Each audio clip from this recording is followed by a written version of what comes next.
بسم اللہ الرحمن الرحیم۔ چوتھی بات یہ سمجھیں کہ زکوٰۃ ادا کرنا جس طرح مال تجارت پر ضروری ہے، زکوٰۃ ادا کرنا جس طرح سونا اور چاندی مرد کے پاس ہو اس پر ضروری ہے، خاتون کے پاس ہو اس پر ضروری ہے، اسی طرح اگر کسی خاتون کے پاس زیور ہو اور وہ 52.5 تولہ چاندی کے برابر چاندی ہو یا 7.5 تولہ سونے کے برابر سونا ہو، یا کچھ سونا ہے اور کچھ چاندی کے زیور ہیں، دونوں کی قیمت کو ملائیں تو 52.5 تولہ چاندی کی قیمت کے برابر ہو، یا کسی کے پاس سونا ہے اور کچھ پیسے ہیں، اب سونے کو بیچیں وہ پیسے اور جو پیسے موجود ہیں یہ دونوں کو جمع کریں تو 52.5 تولہ چاندی کے برابر ہو، تو ایسی عورت پر بھی زکوٰۃ ادا کرنا فرض ہے۔ مجھے بتائیں ایسی کون سی خاتون دنیا میں ہوگی کہ جس کے پاس صرف زیور ہو، باقی 1 روپیہ بھی نہ ہو، 1 درم نہ ہو، 1 دینار نہ ہو، 1 ڈالر نہ ہو، 1 پاؤنڈ نہ ہو، کوئی اس کے پاس اور کرنسی میں پیسے موجود نہ ہوں، کوئی ایسی عورت نہیں ملے گی۔ اس لیے خواتین اس مسئلے کو بطور خاص سمجھیں کہ زیور پر بھی زکوٰۃ ادا کرنا فرض ہے۔ اللہ کا واسطہ دے کر میں عرض کرتا ہوں اس مسئلے کو سمجھیں، زکوٰۃ ادا کر سکتی ہیں تو زیور رکھیں، زکوٰۃ نہیں ادا کر سکتی تو زیور فروخت کر دیں، اللہ کے راستے میں صدقہ کر دیں،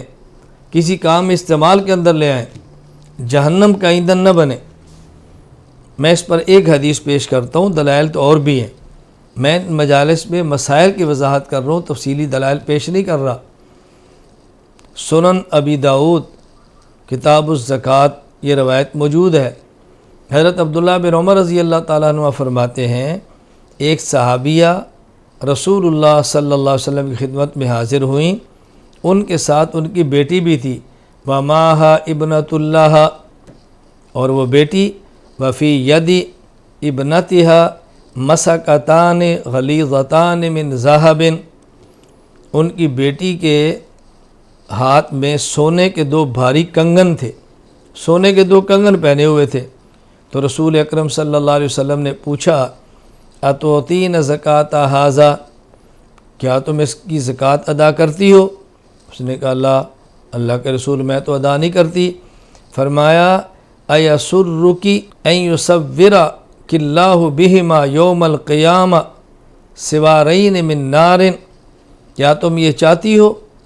کہ ان 2 کنگنوں کے بدلے میں اس بیٹی کو جہنم کی آگ کے 2 کنگن پہنا دیے جائیں؟ اس عورت نے فوراً ان کو نکالا، نبی کریم صلی اللہ علیہ وسلم کی خدمت میں پیش کر دیا، فخلعتہما الی رسول اللہ صلی اللہ علیہ وسلم، اور کہا اللہ کے رسول یہ اللہ کے راستے میں صدقہ ہے، قبول فرما لیجئے۔ تو رسول اکرم صلی اللہ علیہ وسلم نے کس قدر سخت تنبیہ فرمائی ہے۔ نبی کریم صلی اللہ علیہ وسلم تنبیہ فرمائیں، رسول اکرم صلی اللہ علیہ وسلم پر زیور پر زکوٰۃ کی بات فرمائیں، ہم کون ہوتے ہیں گنجائش دینے والے؟ ہم کون ہوتے ہیں اپنی طرف سے گنجائش پیدا کرنے والے؟ ہاں یہ بات بھی ذہن نشین فرما لیں، مرد کے لیے سونے کی انگوٹھی پہننا حرام ہے، چاندی کی زیادہ سے زیادہ 4.5 ماشا تک اجازت ہے، مستحب یہ بہتر یہ بھی نہیں۔ اگر مرد کے پاس بھی سونے کی انگوٹھی یا کوئی اور سونے کا زیور موجود ہو، بعض مردوں کو بھی شوق ہوتا ہے وہ کنگن پہنتے ہیں، بعض مردوں کو شوق ہوتا ہے انگوٹھیاں پہنتے ہیں، اللہ تعالیٰ حفاظت فرمائے، اس مرد پر بھی اس زیور پر زکوٰۃ فرض ہوگی۔ تو زکوٰۃ عورت تو پہنتی ہے، اس کو اچھا لگتا ہے، زیب و زینت اس کی شان کے لائق ہے، لیکن مرد اگر زیور پہننے کا جرم کرتا ہو، ذہن نشین فرما لیں کہ اس پر بھی زکوٰۃ ادا کرنا ضروری ہے۔ تو میں جو بات سمجھانا چاہ رہا تھا وہ یہ کہ زیورات پر بھی زکوٰۃ ادا کرنا لازم اور ضروری ہے، اس میں کوتاہی ہرگز نہیں کرنی چاہیے۔